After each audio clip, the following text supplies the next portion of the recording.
All right. Hello, everybody. Hello, everybody. Welcome to the Defiant Lawyers Network live show. I am going to be your host tonight. I am civil rights attorney Augustus Corbett. Hello to every one of you. Thank you for tuning in. And we're going to get into what we want to talk about tonight. I know it is, about 8:30, 8:41 on the East Coast. It is 7:41. Let me make sure I'm right about that. No, 8:30 something. I can't quite see it there. 8:39 on the East Coast, 7:39 here Central Time, and I think 5:39 on the West Coast. So that we tried to get it in where everybody should be able to watch. So let's let a few more folks get on. I hope you all had a good day today. I certainly did. I know that there are a lot of broken hearts out there. A lot of broken hearts. A lot of broken hearts. I get it. I get it. And you know, I have worked tirelessly trying to warn as many people as possible about what was coming. Wish I could have gotten to more. The thing we have to realize is the folks who are helping Trump have been doing so since 2016. What is that, 8 years? 2015, actually. So they have had a big head start. We'll talk a little bit about that tonight. So, yeah, I hope everybody's doing well. We may as well get into it. Let me just see here if I can. So I'm producing this and I'm doing the show live, so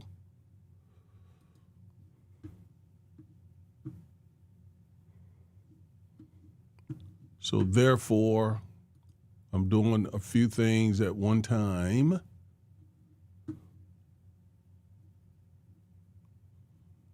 Okay, just bear with me.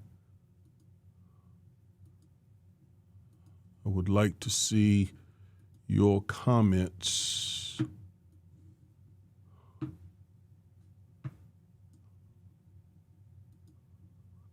Okay, see if I can make this happen.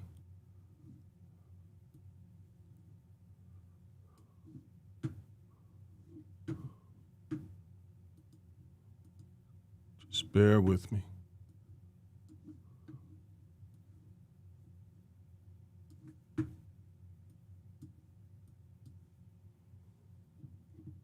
Here.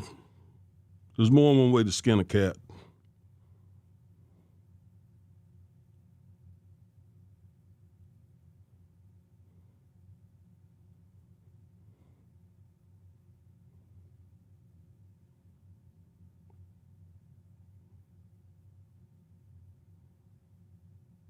Hold on.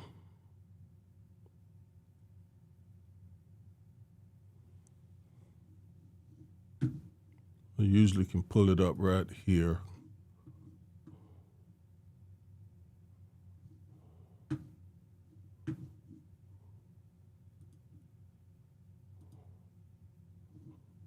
Hang in there with me.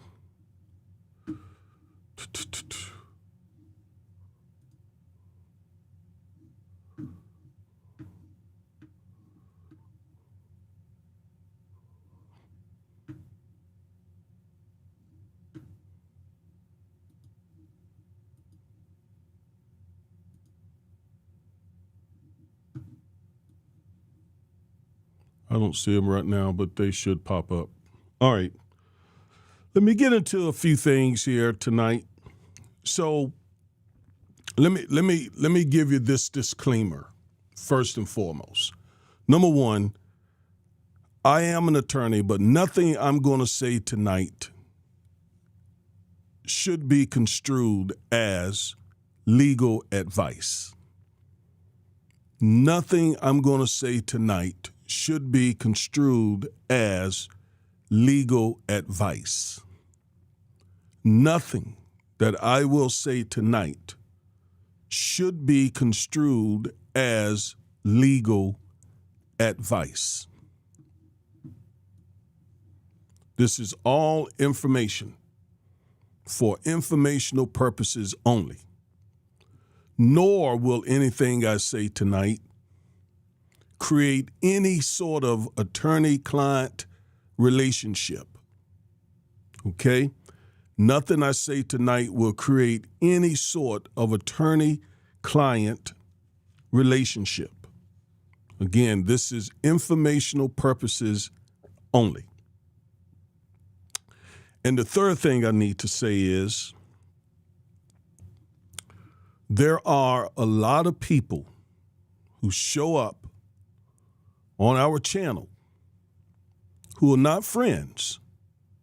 In fact, are adversaries. So I can't lay out in detail what our plans are. I cannot lay out in detail what our plans are. So I will be giving you general info. Now, what we're going to do is we're going to, it should be up tomorrow. We're going to set up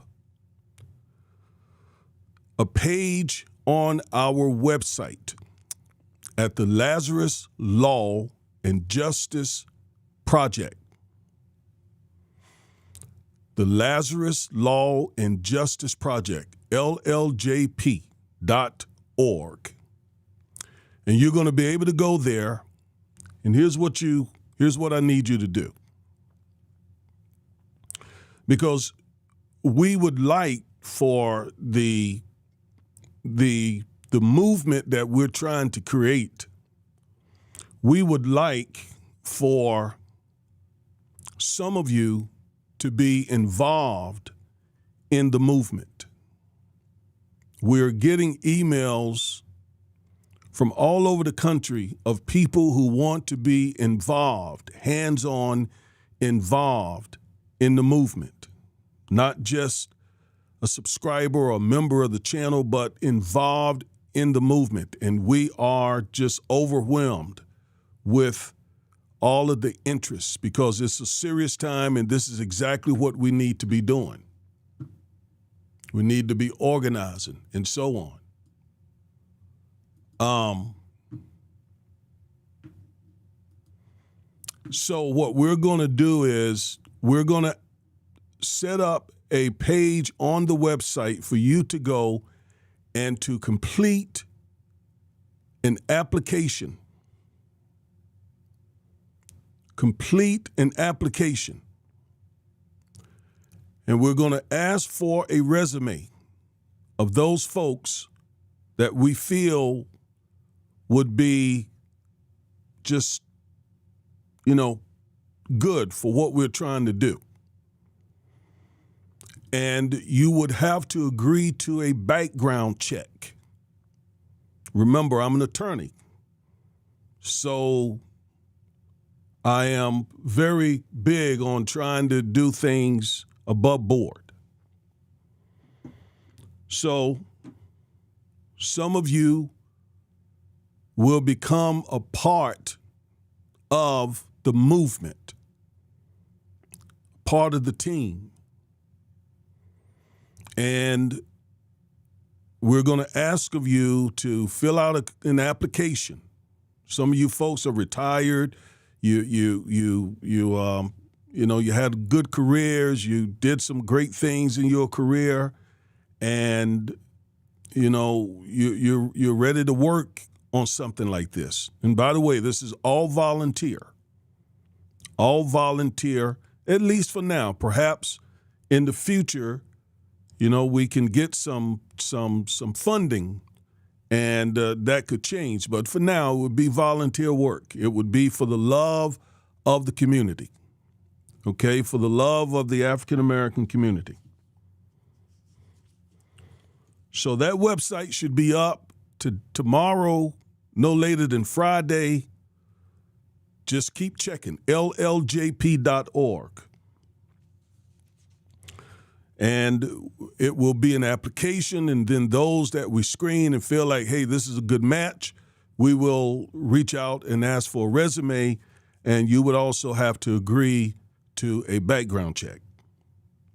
Then what we're going to do is we're going to take those people, and it should be quite a few, I'm thinking, and we will have some private meetings. Okay, we will have some secure private Zoom meetings where we will lay out what our resistance movement is all about. Because if we just put stuff on the air of this magnitude and of this sensitivity, then obviously our adversaries would already know our game plan and could start taking steps to try to block it. We don't want that, right? We don't want that. So we got to be discreet in what we're doing. Okay? All right, just hang with me here. I'm trying to do something. Okay. With those things said, let me start laying out some things here for you. So, the organization is the Lazarus Law and Justice Project. That is the organization. We're in the process of getting the 501c3 for that organization. And by the way, you can go to that website and you can donate. Okay? You can donate. You can do that now. And some of you, thank you, you have been donating. We appreciate it very much. That is the name of the organization. The name of our movement is AMCA, Resistance Movement. AMCA, Resistance Movement. AMCA is Swahili for arise or wake up. Man, if there's ever been a time that we need to arise and wake up, it's now. So the name is most appropriate, AMCA. And it also, AMCA is an acronym. We made it an acronym, which stands for Arise, Mobilize, Keep Advancing. Arise, mobilize, keep advancing. All right? So that is the name of the movement, the AMCA Resistance Movement. There'll be a whole lot more information about AMCA coming up. But for now, AMCA, when we say that, we're saying that we have arisen, that we are mobilizing, and that we will keep advancing in the face of Project 2025 and Agenda 47, which is already in operation. And if you don't know what Project 2025 is, go to our YouTube channel. In the past 2 weeks, I took a whole lot of the videos that I have done over a 10-month period about Project 2025. I put them all together.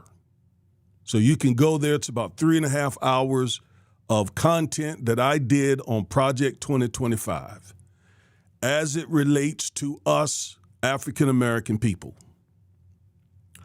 And just binge on the videos. You're going to learn a lot if you do that. Just binge on those videos. Many of you have already watched them. It ain't a thing wrong with watching them again. Okay? When you got time, you want to just binge on something, go and watch those videos. All right? So,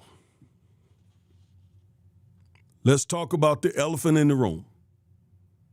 Donald Trump is president-elect of the United States of America. And various news outlets have predicted that projected that he is also, or they are also, in control of the Senate and the House now.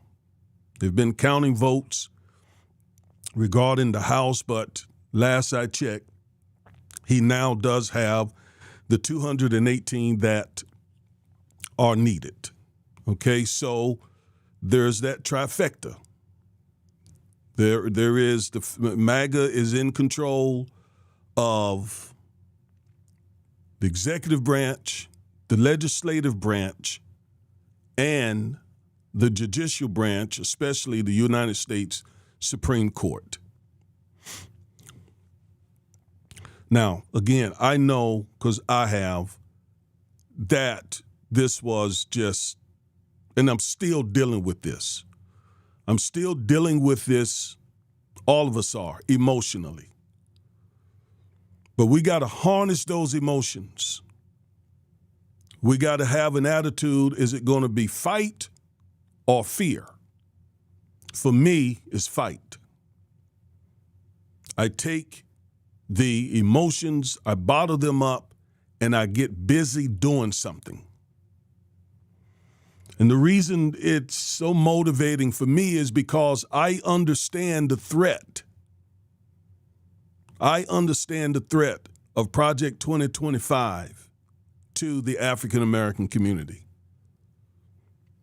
And once again, it can produce fear or it can produce fight. What is it? Flight or fight? I'm in fight mode. I'm in fight mode. So that's why we're trying to do the AMCA, arise, mobilize, and keep advancing. And speaking of advancing, Advance 2026 is our strategy. So LLJP is our organization. Our movement is AMCA, Resistance Movement, and our strategy is Advance 2026. I introduced Advance 2026 a few months ago. Well, that was when we were hoping and contemplating that Kamala would win, but she did not. And so we had to revise Advance 2026. All right? Okay. So I know you have already, but let's look a little bit at what actually happened. What happened? So I got some exit polls here. And let me say that I am so happy that our community, both African American men and women, we didn't go for it. We didn't fall for it. We overwhelmingly supported, both men and women, Kamala Harris, Vice President Kamala Harris. All right? So we did not, like other groups, we did not vote against our interests because Project 2025 is not in our interests. It's not in our interests. And so we knew better than to vote for it. But other people did, other groups. So by comparison, African American men, 79% of African American men voted for Biden in 2020. 79% voted for Biden in 2020. And 19% voted for Trump in 2020. Now, in 2024, 77% of black men voted for Harris, and 21% voted for Trump. And these numbers are coming from CBS News. So 2% of black men, 2% of black men less this time around voted for Harris than in 2020 voted for Biden. That is not bad. That is not bad. Now, that is an increase, and if you ask my opinion, it should have been 80, 90%. It should have been 90-something percent. All right? But it wasn't as bad as we had anticipated. The brothers hung in there. The brothers stood up for Kamala. And I just want to personally say, hooray, hooray, hooray, hooray. Yes, the brothers deserve a round of applause. And you sisters out there, you all are just on the money. I mean, you all are on the money. That's all I can say about you all. You're on the money. I watched CNN the other night, and there were 3 sisters there. Abby Phillips, okay, just a minute. Abby Phillips and Nicole Hannah-Jones and I can't remember this. I think it was Carrie Champion. And, man, they were handling business. They were standing on business. I mean, standing on business. I mean, I just loved it. They just stood and advocated and fought back and very, very articulately expressed their viewpoints, you know, fighting for the African-American community. Man, I was so proud. But I'm not surprised because that's what you sisters do. We're trying to get the brothers to that point as well. And brothers do well too. Don't misunderstand me. All right? But we could do better, us men. Now, let's talk about some other groups. For example, Latino men. Latino men. 55% of Latino men voted for Trump this go-round. 43% voted for Kamala Harris. 55% voted for Trump. 43% voted for Kamala Harris. Latino women, 60% voted for Kamala Harris. 38% voted for Trump. So Latino men voted, a majority of them voted for Trump. Okay? Now, in 2020, 36% of Latino men voted for Trump.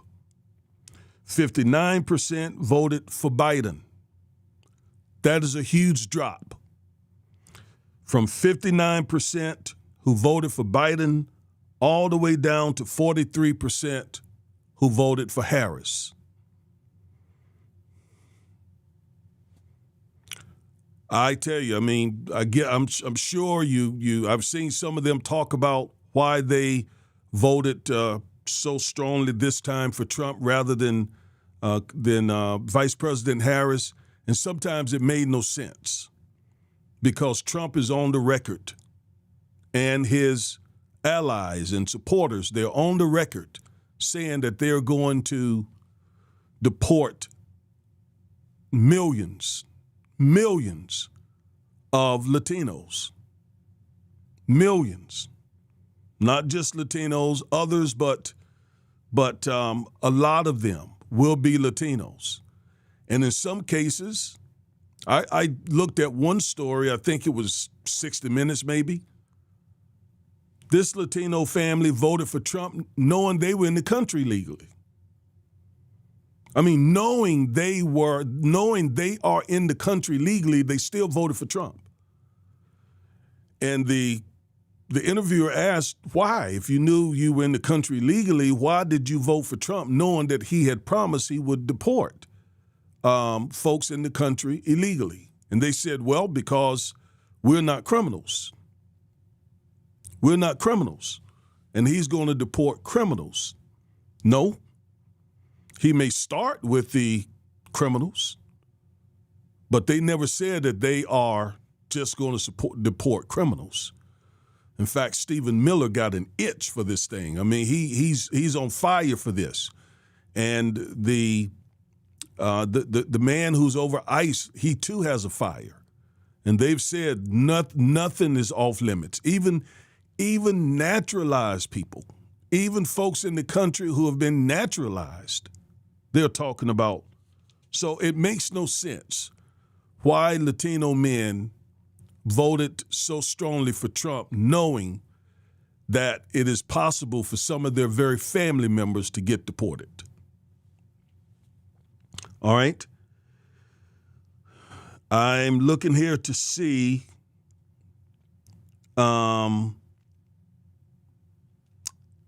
we don't know. We know that in battleground states, and that's why this is so important. You know, this thing is based on these battleground states. And take, for example, Michigan. There is a high percentage of Palestinians, of Arabs, and many of them, you know, were just not going to vote for Kamala Harris. I don't understand that either, because Trump is a huge, huge buddy with Netanyahu. And so he did exactly what one would expect. He appointed a strong defender of Israel, Mike Huckabee, to be to be America's ambassador to Israel. So I mean, I don't know what they were thinking, but Huckabee is not going to be pushing Netanyahu nor Trump to end the war. I mean, I don't know how it works out, and no one likes genocide. No one likes genocide.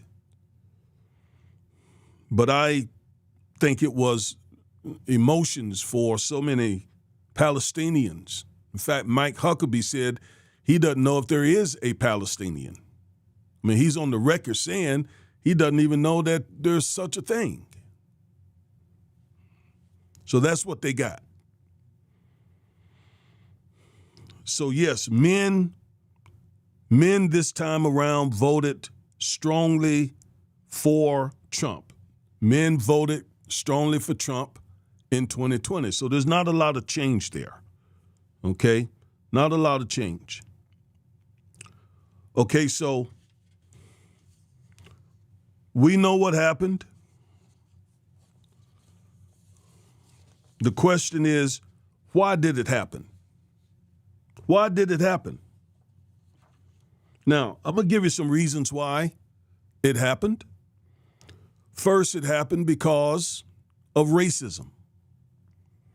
Not that everyone who voted for Trump is a racist, or everyone who decided not to vote for Kamala is a racist. That's not what I'm saying. But racism definitely played a role.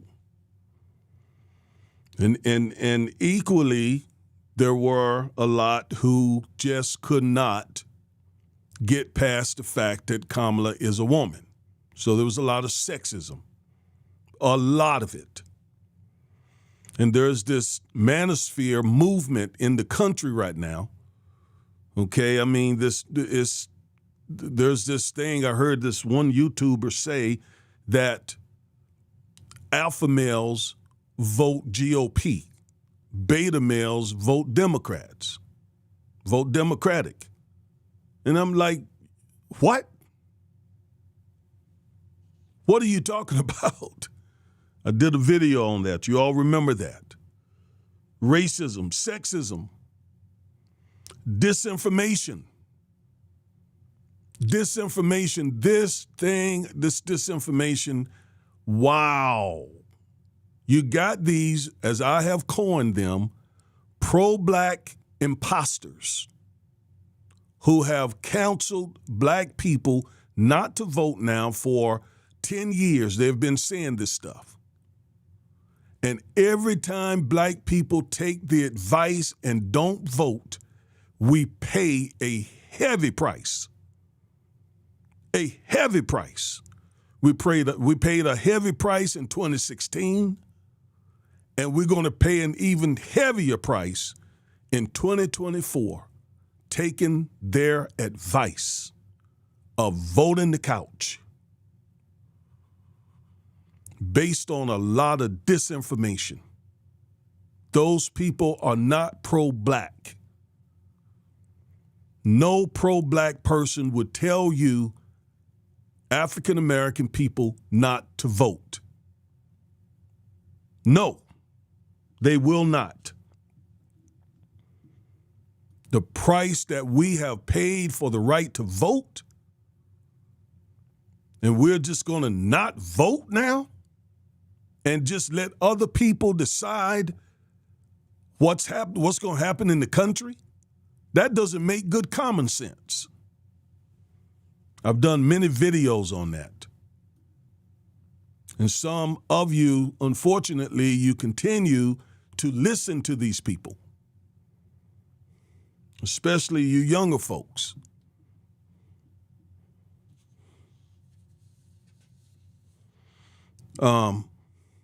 It's just sad. All the disinformation out here.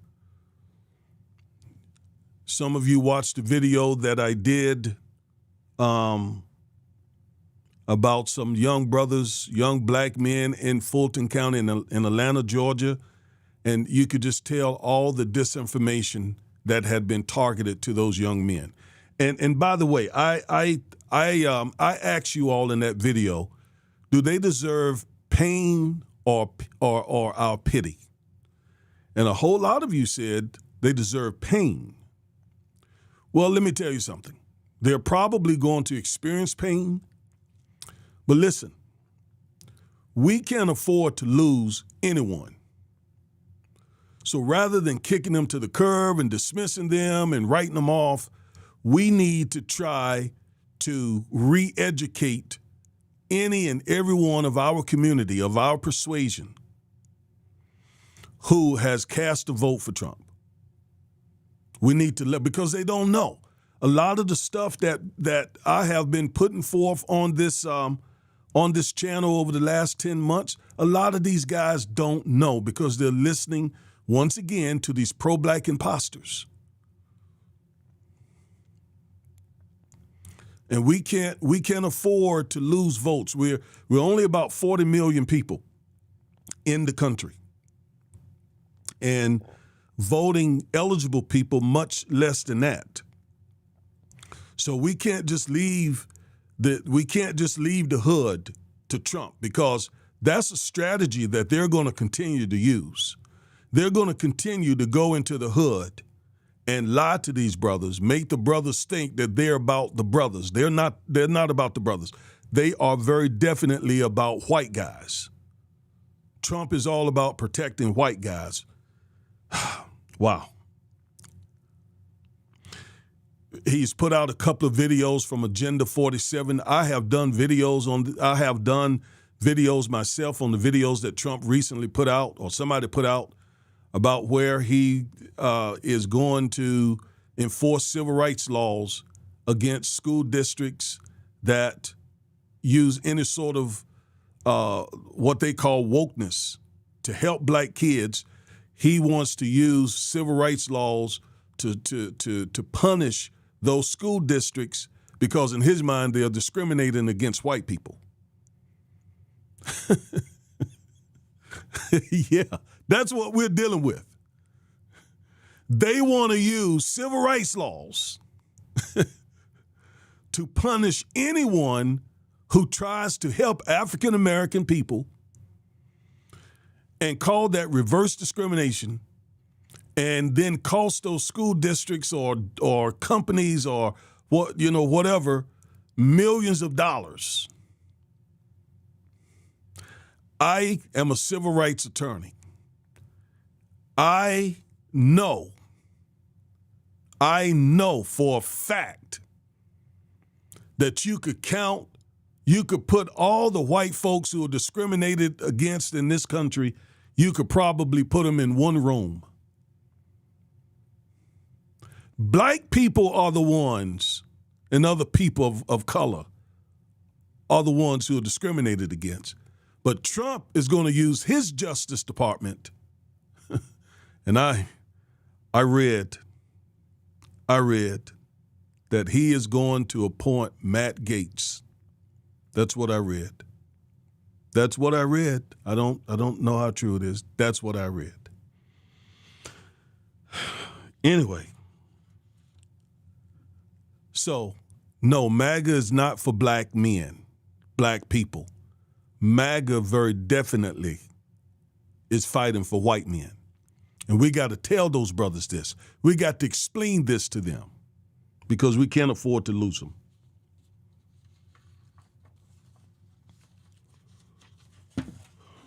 All right.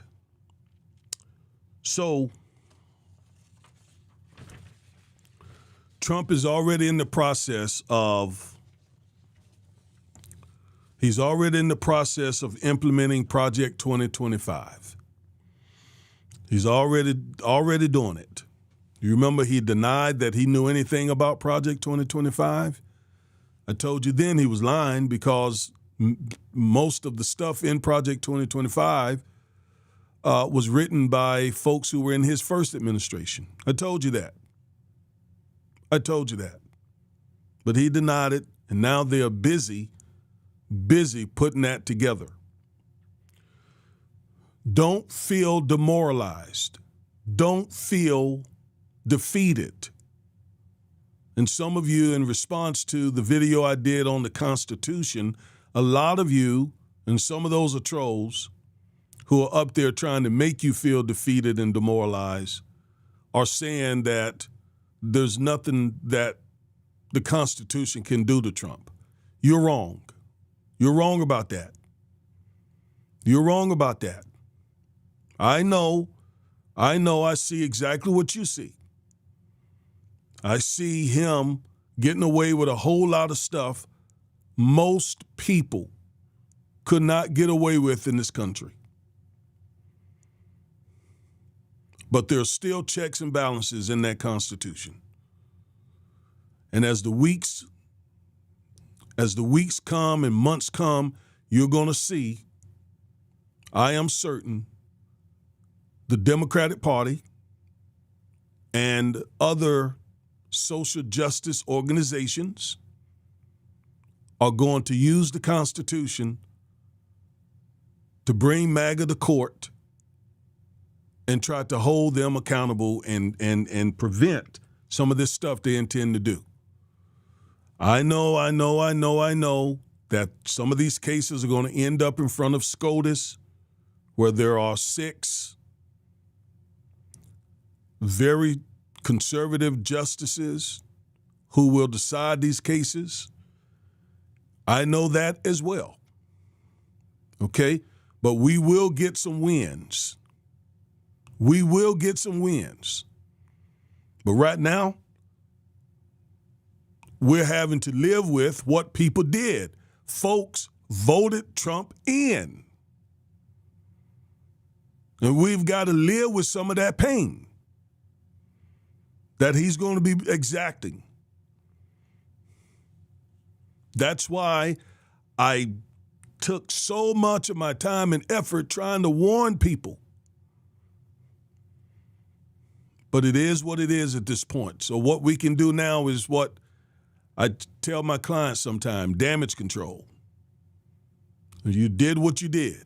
So now there ain't much anybody can do when I'm representing somebody and there's a video showing them doing something, or 10 witnesses, or the blood is all over their hands or whatnot.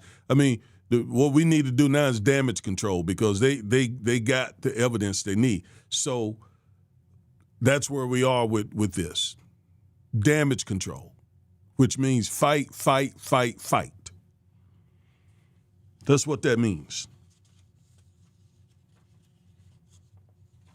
And I got a plan for how we can fight. I just can't share it. I'm sure I can't see the comments, but I'm sure there are trolls in there, and we don't want them knowing.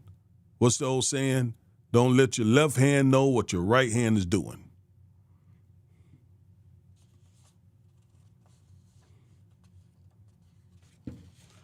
And keep in mind, 2026 will be here before you know it. All right, 2026 will be here before you know it. People will be campaigning for 2026 and not so long a distance from now. And that's when we can buck and absolutely try to take some of this power back. And also remember that Trump cannot run for president again. Can't do it again. No, sir. It's over. It's over for him. He's a lame duck president. Now, of course, he's going to roar, and he's already making a statement. But it will end soon. What we got to do is gear up to fight. Now, let me just see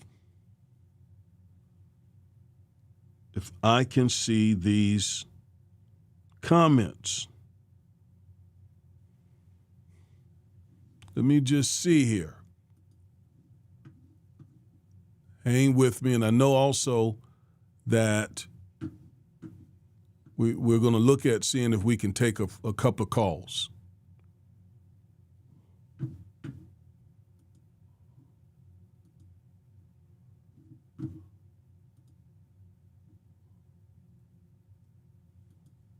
So that we're going to look.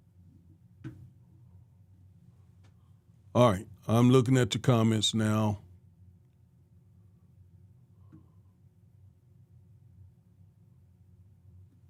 Joe Smith, thank you, sir. Thank you very much.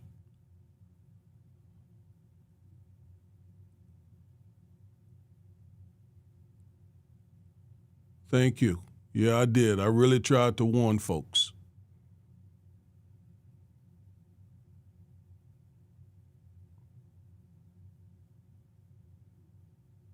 Somebody said they heard his plans, they are weak. I presume they're talking about Trump, because no one has heard my plans.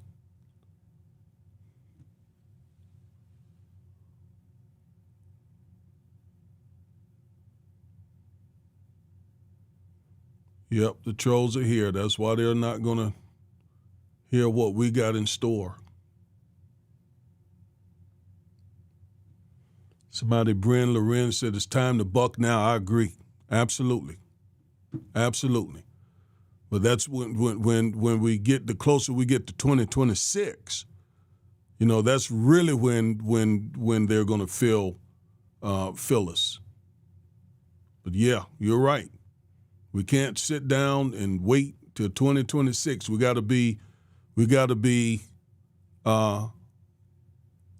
rising, mobilizing, and beating the pavement now. And let me say this. I'm glad I thought about it. When I started doing these videos about 10 months ago, and by the way, we have over 200,000 subscribers in 10 months. That is tremendous growth. Thank you to every single one of you. Chloe and I are very, very appreciative and grateful. And we feel that we have been entrusted with your confidence, and we take that very seriously, and we're trying to do everything we can to use the platform that you all have given us to empower, right? To make our lives better, to fight, to be a voice, to speak on y'all's behalf, okay? So we really appreciate it. But let me say this. When we started doing these videos and the channel started growing, I wasn't really aware of all the disinformation that was being spit at black people. I didn't know it. But then it hit the channel. Bunch of trolls hit the channel. A bunch of people, not even trolls, just some black folks who had been misled and disinformed by these pro-black imposters. And I was just hearing things. For example, we don't hardly even hear it. We don't see it now. But there was this one thing, no reparations, no vote. And that would so get under my skin. So you're telling people not to vote till they get reparations, knowing that it's getting reparations is going to be a very, very tough fight. And so, we got 6 months before the election, and you're saying that these people should sit home when the election comes because we can't get reparations in 6 months? Man, I knew that was crazy. Here's the point I'm trying to get to. The Democratic Party got to do a much better job on social media. The Democratic Party got to do a much better job on social media. There were days when I felt like I was one of the only ones fighting this stuff. There were days when I felt like I was one of the only ones fighting all the disinformation from the pro-black and pro-black imposters to the African-American community. And if you think it's bad on YouTube, my God, it's bad on TikTok and Instagram. I mean, it is. The Democratic Party failed. The Democratic Party failed Democrats by not having a better presence online. Tim Walz, for example, Kamala's, vice president candidate. He just created a TikTok account maybe a month ago.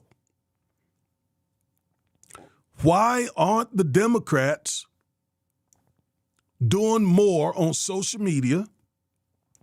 Because main media like CNN and MSNBC and Fox and so forth, those places still are relevant. But let me tell you something. It is the social media platforms that are driving a whole lot of what's going on politically. TikTok, Instagram, YouTube. I mean, a whole lot is being driven by social media. And the Democratic Party doesn't, I can remember months ago thinking, where are the Democrats with their channels and their people? If Trump and the GOP, if they got their trolls out there, if they got their people out there making videos and like that dude was talking to the brothers, the video that I just released, Benny Johnson, if he's out there doing that, where are the Democratic people out there doing the same thing? Well, they seem to be focused on main media. And if you want to reach these young people, you got to be on social media. I think they failed right there, big time. Big time. Right? One of the biggest things that Trump did right at the tail end of this thing was going on that Joe Rogan podcast, where millions of young men, millions, he tapped into that. And to this whole manosphere world here, this MMA thing, the Joe Rogan podcast and other podcasts and so forth, Trump tapped into that. Well, the Democratic Party, I don't know, I guess they're focused on Harvard and Yale and Princeton and Stanford. They better get on social media and fast, because they're already 10 years behind. They've just left this space for these people. And I think that's why our channel grew so fast, because we fill that void of trying to give you some common sense analysis, political, social justice analysis to counterbalance all this, shooting you all's way. All right. So,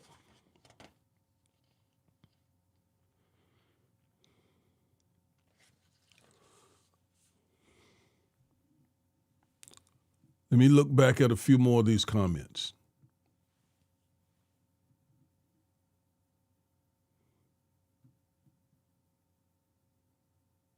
And these are trolls up here. Disregard them. Disregard them. Yeah, go ahead and address them like you all are doing. But some of the stuff that they're saying is foolishness. We now see it because we're now dealing with the consequences. And they will too, especially if they're African American.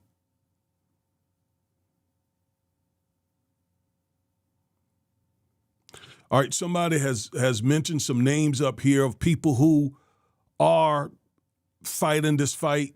Midas Touch, Brian Cohen, Tennessee Brando, Robert Reich, Roland Martin. Yes, but let me tell you again, there need to be many more, and this should have been done years ago. These folks are way ahead of the game on this. And most of these channels are new. But yeah, we shout out every one of those. That's why I mention them. Every one of those.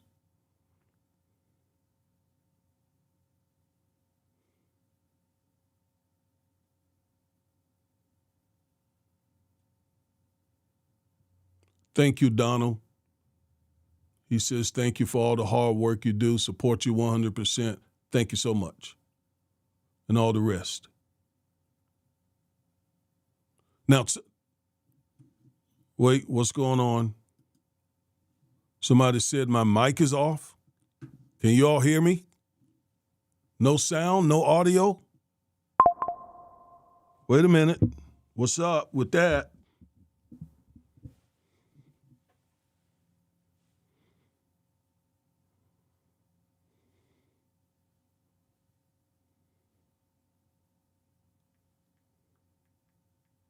Hold on.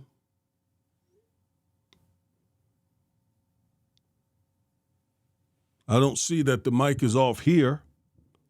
Okay, I'm being told that they can hear me. Okay, all right. Thank you all for letting me know. I don't know. Maybe that was a troll or something. I don't know. Okay, but yeah, based on what I'm seeing here, you can hear me fine. Okay, so we've been here now for about an hour. I will try to take a call or two. I will try to take a call or two, since I promised to do that. Try to keep my word. Okay. So let me give you a number to call and see if we can take a couple of calls. and don't call and troll. If you do, you're gone. All right. All right. 888-834-9668. 888-834-9668. 888-834-9668. All right, so you can try to reach us, and I'll try to take your call here.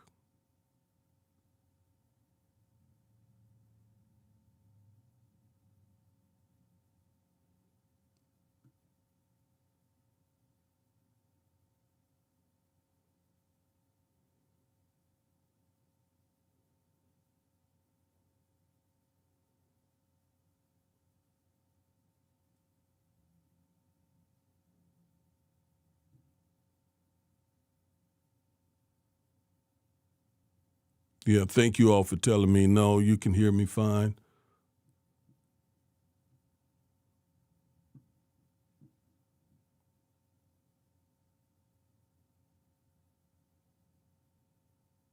Wow.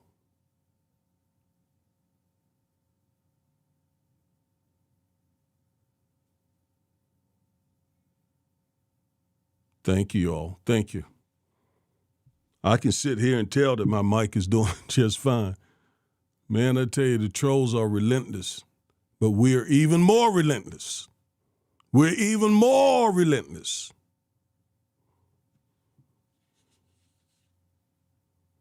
Amka, Amka, Amka, Amka, Amka, Amka. Fill the comments up with that, you all. Amka, A-M-K-A. Arise, mobilize. Okay, hold on.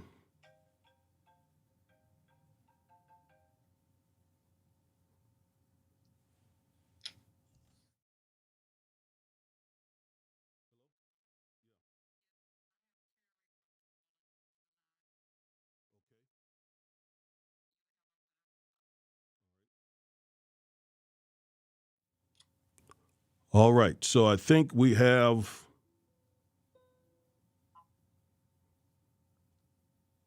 just a minute, Terry, okay? Thank you.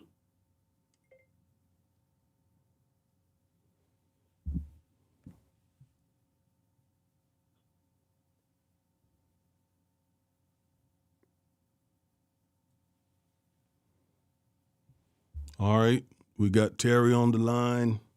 Hold on just a moment, trying to get her connected here.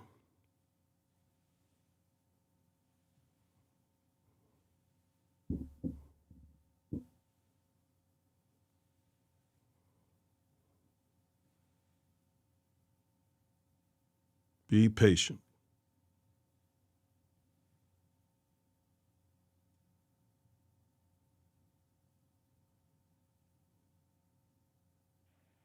All right, now.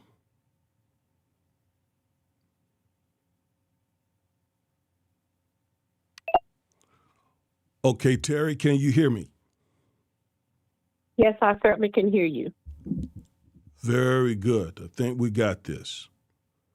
And Great. just a second. All right, Terry, Okay. what is your complete name and where are you calling from? My name is Terry O'Gwen. I am calling from New Orleans, Louisiana. All right, very good. So what is your comment or question tonight? And thank you for calling. Well, my comment, well, you're quite welcome, sir. And thank you so very much for your platform. I just discovered you a couple of months ago, and I'm telling you, I really feel so honored to have you serving the Black community. Thank you so very much. I was wondering, my question is, you know, as I look around the city of New Orleans, I seem to have been the only person with a Harris Wolf sign in my yard. And I just would like to know what could have gone wrong that we didn't have more awareness, or I didn't see hardly any signs for president, neither on either side, really. Was that a particular purpose behind that? You know, Were people afraid to display their support? that could have been it. There are a lot of factors that come to mind, and I must preface my comments by saying I'm not a Democrat, and I'm not a part of the Democratic establishment. So many people think I am because I went hard for Biden. I went hard for Kamala. I generally think the Democratic Party does a great job of fighting for civil rights. Could do better, and we got to keep pushing them, and there's a lot more that need to be done. But the Democratic Party, over the last 80, 90 years, have been the party that has pushed civil rights. So I pushed the Democratic Party.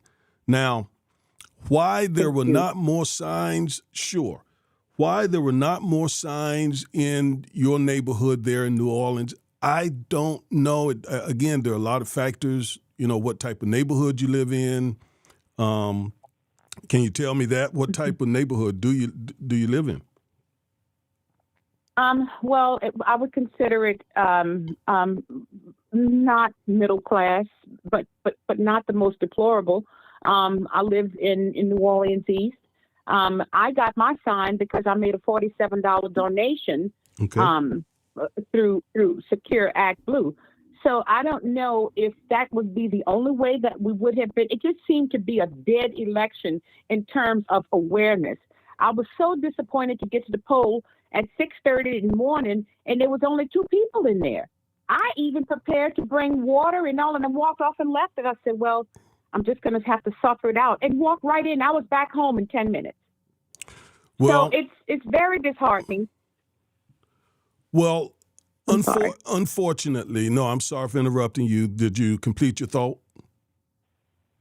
Yes, I did, sir. Okay. Unfortunately, African-American people don't turn out the way they should to vote. I developed something called impact voting. And impact voting is where we vote overwhelmingly, okay? Overwhelmingly for the candidate of our choice or choices. And we don't come out at 50% or 45%. And I heard some very distressing information regarding Baton Rouge, Louisiana. Young politician out there named Gary Chambers, I think his name is, had been posting on social media that in his community there in Baton Rouge, I believe it is, like 20%. 20% of the population, black population in Baton Rouge voted. Like 20%. 20%. Only 20% of the black population voted? If I remember correctly, I think it was 20 to no more than 25%. And what I read is you all ended up with a governor who a lot of folks feel is MAGA and a white supremacist and all of that. Very MAGA. Yes, he's very MAGA. And I'd like to add to that fact there, when we had the gubernatorial election, there were no signs nowhere. And had my guy friend not called me at 7:25, he says, honey, did you vote? And I was cooking, and I said, oh, my God, I forgot. I've never forgotten to vote. And thank goodness I'm not that far from my voting poll. So I was able to run. But there was no one. It was almost like there was no option. Like they were intentionally trying to, I guess, oppress the vote or suppress the vote, whatever, by not having any, there was nobody that he even ran against that I was even aware of. There was one African-American guy, I can't even think of his name, and that's who I voted for. We got to do better. We got to do better. I can't even think of the gentleman's name. That's pretty sad. We do have to do better. We got to do better. In these southern states particularly. We got to do better. And you're right about southern states because we have a very high population in a lot of those states, Mississippi and some of those other states. And yet it's still whites who control just about everything because we don't go vote, folks. We got to vote. We got to vote. Yes. And the Democratic Party has to do a better job getting into the community, walking those streets, knocking on doors. So we got to lay some of the blame to them as well, okay? They just don't Yes, we do. invest Absolutely. invest the money, the time, and effort in a lot of these communities. And I tell you, Trump, he showed up at black churches, he showed up at barbershops and so forth. And the Democratic Party typically don't do that, and it has cost us. So now, Terry, I do appreciate you calling, but we got some other folks waiting. Thank you for taking my call, sir. Absolutely. Thank you so very for much. calling. I appreciate everything you do. And to the trolls, tell them I said, back off. Back Have off. a good day, sir. Thank you so much. Terry said back off, trolls. Amen. All right. Thank you, ma'am. That's right. All right. Have a good night, sir. Yes, ma'am. Bye-bye. Bye. All right. So we'll take one or two more calls. Terry, thank you for calling. All right. Got a couple of calls waiting. Somebody said, why does this guy think Democrats care about blacks? Well, I'll give you a few reasons. Voting Rights Act, 65. Democrat did that. Civil Rights Act, 64. Democrats did that. Fair Housing Act, 1968. Lyndon Johnson, Democrat, did that. Higher Education Act, 1965. Lyndon Johnson did that. Record low unemployment, Biden-Harris did that. What else? Student loan forgiveness, Democrats did that. Reduce the crack disparity from 101. Antonio Corbett, 101. Oh, I could go on. I could go on.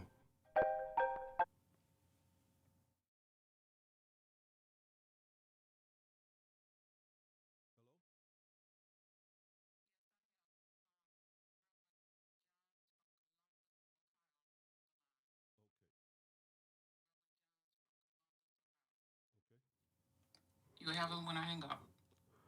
All right. So, Reverend Johns from Columbus, Ohio, sir, can you hear me? I can hear you, sir. Praise the Lord. Praise the Lord. Thank you for calling. How can I help you? You got a question or a comment today? Yeah, basically a question, comment. First of all, we want to say we appreciate you. We look forward to working with you. I'm a pastor, my wife's an evangelist, and we really are happy of what you've tried to do. You've worked hard. Sorry that more did not adhere. My question or comment is this. Sir, I don't understand the Democratic strategy. Like you, I'm not Democrat or Republican. I'm for right. My question is, I don't understand the Democratic strategy when Donald Trump continuously lied, since the main thing they said was the issue was the economy. Why they did not push back. I know you did it.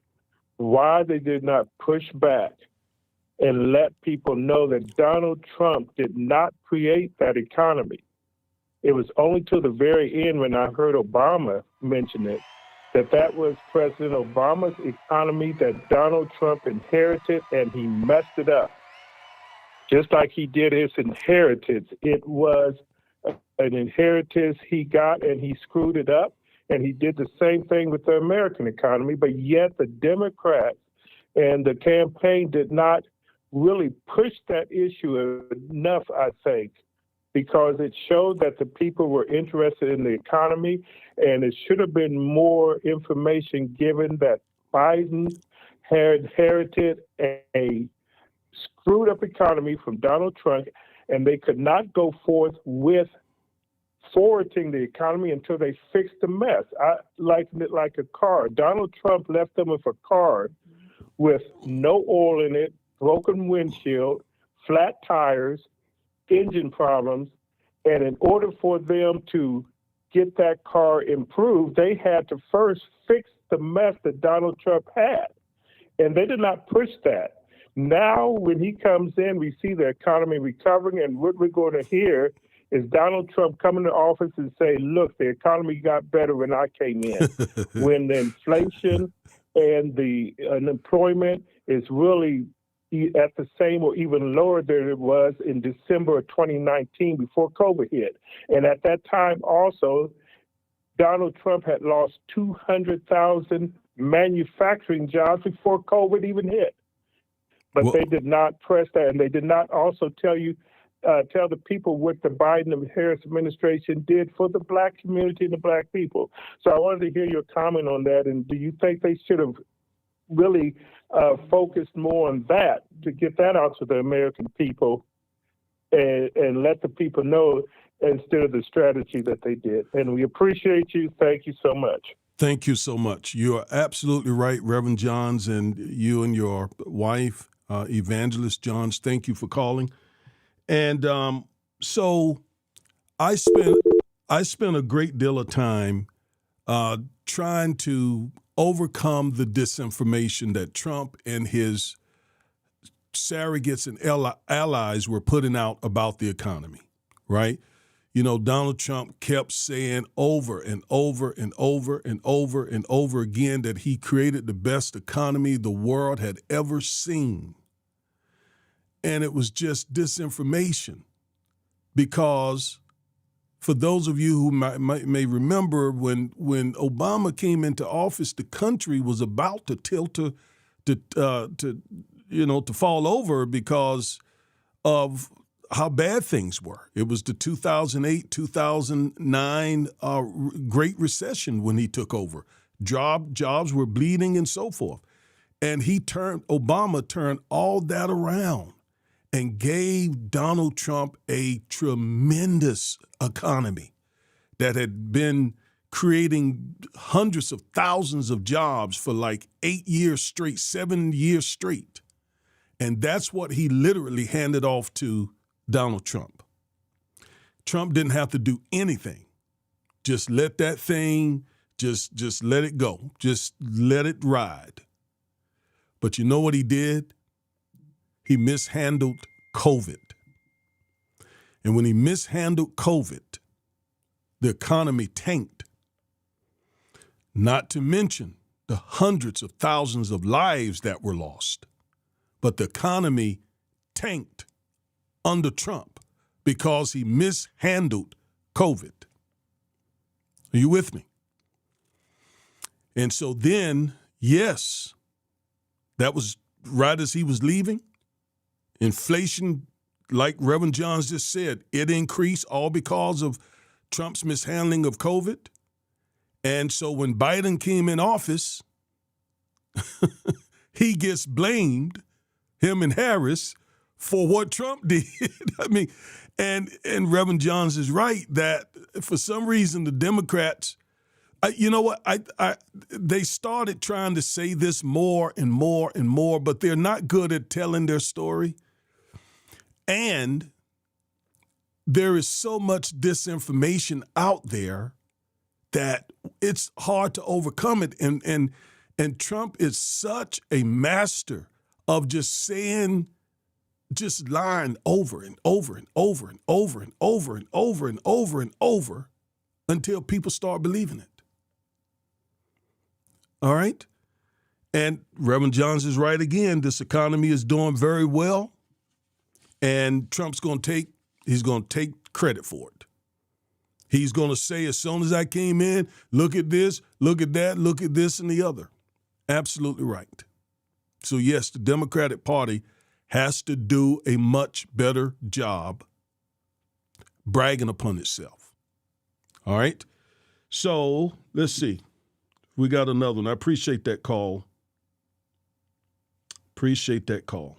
All right, one more. The operator says that they're trying to reach me, but they can't. So if she can't get this next call to me, we're going to call it the evening.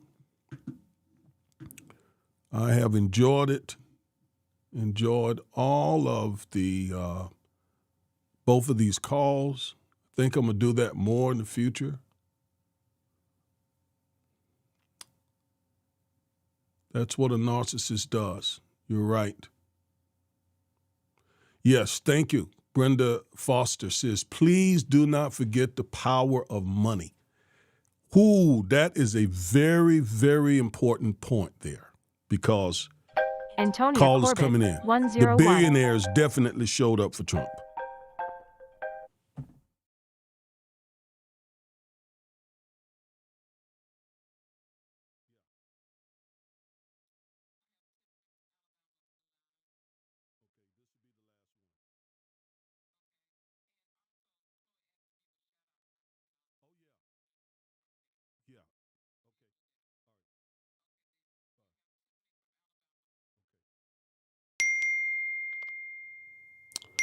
All right, I think I have Tiffany from Alabama on the line. Is this Tiffany? Yes. Hello. Hello? Yes, Tiffany. Hello. Can you hear me? I hear you Hello. fine. Yes. First of all, I want to thank you. I want to thank you for your service in this channel. Yes, And thank you.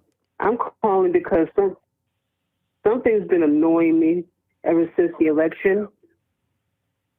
Okay, go ahead. Ever since the election, the mainstream media has been blaming the word woke, and the oh God, the word woke has been used as a pejorative for too long, and all they do is weaponize it against Black people, and they weaponize critical race theory and DEI, and they keep blaming them for the direction of this country, which is not right. It's annoying. So how can we just reclaim those terms and show them what they really mean? They've been misusing them, not knowing what they mean, except deep down they know that it has to do with Black people, and they hate it. That's why they want to tear down the Department of Education, because they're afraid of learning the true history of this country, the good and the bad, that comprehensive, unvarnished, not whitewashed. And how can we reclaim those words, make them stop using them as pejoratives? That is a great question, Tiffany. That is a great, great, great question. And it distresses me as well, because we know that they have co-opted those terms. Critical race theory, which I happen to be a critical race theorist, okay? And woke, you're right. Those two terms, they co-opted them, and then they made them stink in the nostrils of the white community. And Yes. and we know, those of us who I started studying critical race theory in the early 2000s. It's the first time I heard about the term. The first time I heard about critical race theory. So since then, I was in law school at the time. And since then, I have tried to teach people what critical race theory is. It is not. In fact, look out for a video that I'll be putting out tomorrow morning, actually, where I'm going to be talking specifically about critical race theory as it relates to education, because of some of the things that Donald Trump is going to do with the education department, and some of the ways that's going to impact our community. And it's all built around this as you said, the way that they have just weaponized those terms, and wokeness. Wokeness doesn't mean anything like what they've said. It just means that you are one of these conscious Black people who you're up on things. You're up on racial justice, critical race theory. It just simply asks the question, why are things still bad for African American people despite all the the race-neutral laws that have been passed and amendments to the Constitution. And then critical race theory began to offer some answers for that question. It does not say that all white people are racist. That's one of the lies they told about critical race theory. It doesn't tell white children in classrooms. In fact, critical race theory is not even being taught in classrooms. The first time I heard of critical race theory, I was in law school, like I said. That's where it originated. That's where it started with Professor Derek Bell and Kimberly Crenshaw. They started the critical race theory ideology. But it was, and it's not the first time that the GOP conservative movement has done this. They've taken other words, co-opted those words, and then used those words in a nefarious way. They're very, very, very skillful at that. But as you said, we gotta take those words back. I did a video, in fact, maybe a year ago, not quite a year ago, maybe about 9 or 10 months ago. I specifically said that we must take back critical race theory. Go find that video, and it's on the channel here. And and I spent about 30 minutes giving some ideas on how we can grab that word back and why we must take it back. All right? All right, so I think Tiffany's gone, but that was a great, great, great question. You all are just, wow. Wow, wow, wow. You all are awesome. All right, now, let's see. Before I go, in fact, I think Chloe is on the line. She wants to say hello, and she and I both want to ask you to go to, we created another channel. It's called the Duchess of Justice Podcast. Duchess of Justice is Chloe's handle. And so we want to grow. That's why we're called the Defiant Lawyers Network, because we want to be a network of YouTube channels getting the word out and nullifying systemic racism. And so go over, find her channel, please. Just type in Duchess of Justice, Duchess, DUCHESS of Justice, and subscribe. I think Chloe is trying to reach, trying to bring in more people, perhaps younger people, more female, folks into the Defiant Lawyers family, okay? And I think this is her here, so I want her to say something before I get off here, and this will be it.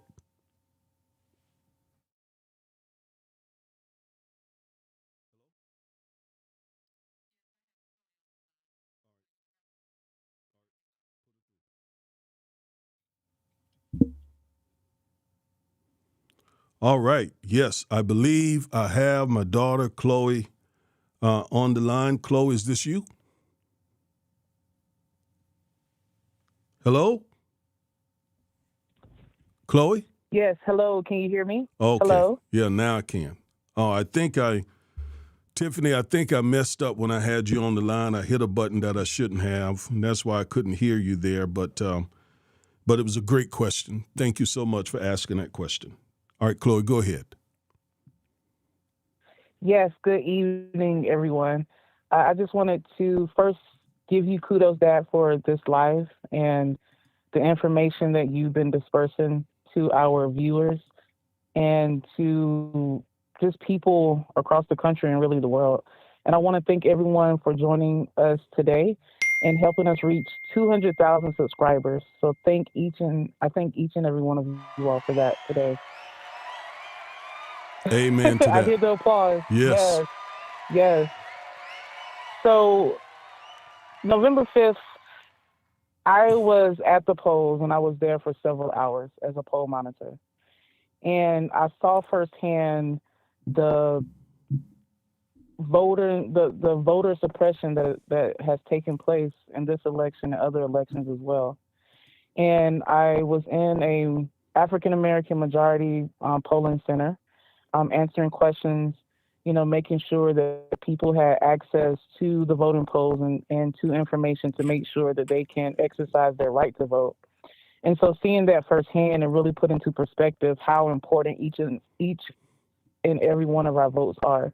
So even though Kamala did not win, it was still wonderful to see firsthand each and every person who voted, them exercising their right to vote. And when I got the results, just like a lot of Americans across this country, especially Black women, I was disappointed, upset, devastated. And honestly, I'm still processing through those emotions. And I described a little bit of that in my first introductory video on the Duchess of Justice podcast. But I'm also in fight mode, like you said, Dad. And I'm so excited about what we're going to be doing with the AMCA movement that we created with Advance 2026, with all of the action and strategy sessions and plans that we have in place. So I want to encourage everyone who's feeling like me, who's processing this, who is still perplexed by how this country voted for Donald Trump, just know that now is the time for us to get into action mode and fight mode like we've had to do in our history as Black Americans in this country to counteract what Donald Trump and his presidency and administration has in place. So Chloe, I just wanted to offer those words. Chloe, hold on just a second. Let me just shout out, I think, Miss Carmichael, who just became a Justice Seeker member of the channel here. So shout out Awesome. yes. Woo, woo. Yeah. But go ahead. I'm sorry for interrupting. Thank you so much for being a justice seeker. We appreciate you. And I was just, in conclusion, I was just saying that now is the time for us to strategize. And I hope that you all will join us in our AMCA movement, Advance 2026. And thank you once again. Well, Chloe, before you go, tell us a little bit about the Duchess of Justice podcast. What a few words on what you intend to do. Yeah, so I felt like there was a space missing for young Black female attorneys. And after seeing what Kamala Harris had to go through in her campaign, it resonated with me. Being a young Black attorney, I'm in majority male spaces and majority white spaces in counties throughout Texas. Oftentimes, I am literally the only Black person, me and my client. Oftentimes, we're literally the only Black people in the courtroom. And so after seeing the grace that she had with her loss in her concession speech and how she's had to, take it to the chin and get back to work, that inspired me to create that channel and really provide a space for others who feel slighted. My goal with the channel is to promote racial justice, social justice, and really combine my lived experiences with it. So I encourage you all, if that interests you, to please subscribe to the channel. You all are going to be hearing and seeing a lot more from me, and I can't wait to build that community. Well, you remember the time we were both working a case in a particular county. I won't call the county, and we went into into where the tables are for the jury and where the lawyers are. And we were about to sit in several chairs when the bailiff came over and said, "Y'all can't sit there." And, it immediately put me in a bad mood. I'm like, why can't we sit here? I mean, we're both lawyers. What are you talking about? Well, yeah, we just reserved these space. You can't sit here. So we didn't create a scene. I was teed, but okay, all right. It wasn't 10 minutes later that two white lawyers came in and sat in those same seats. Mm-hmm. And he sat beside him and started talking to him. Mm-hmm. And you know me, I went to that bailiff. Oh, wait, you told us we could not sit here. And here now two white lawyers are sitting in these chairs. Now what? And he said, well, sir, I really didn't. I didn't say you all couldn't sit here. We just were trying to reserve. You said we couldn't sit there, yet you let those two lawyers there sit there, two white lawyers. So yeah, we have definitely dealt with that sort of thing, and no question, you as a female have dealt with it. You have dealt with it from both sides. That intersectionality, both race and sex. Absolutely, Kamala dealt with that. And that is probably the biggest reason why she is not the president today. And it's the reason why we're now contending with what we're now contending with. Yep. Okay. And it's up to all of us to continue to fight and counteract that and to have a plan. So that's why I'm so excited about what we have in store.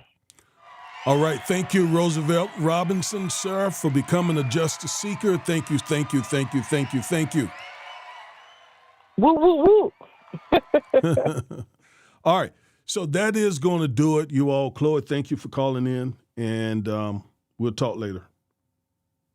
Thank you. All right. Good evening. Good night. Bye. Love you.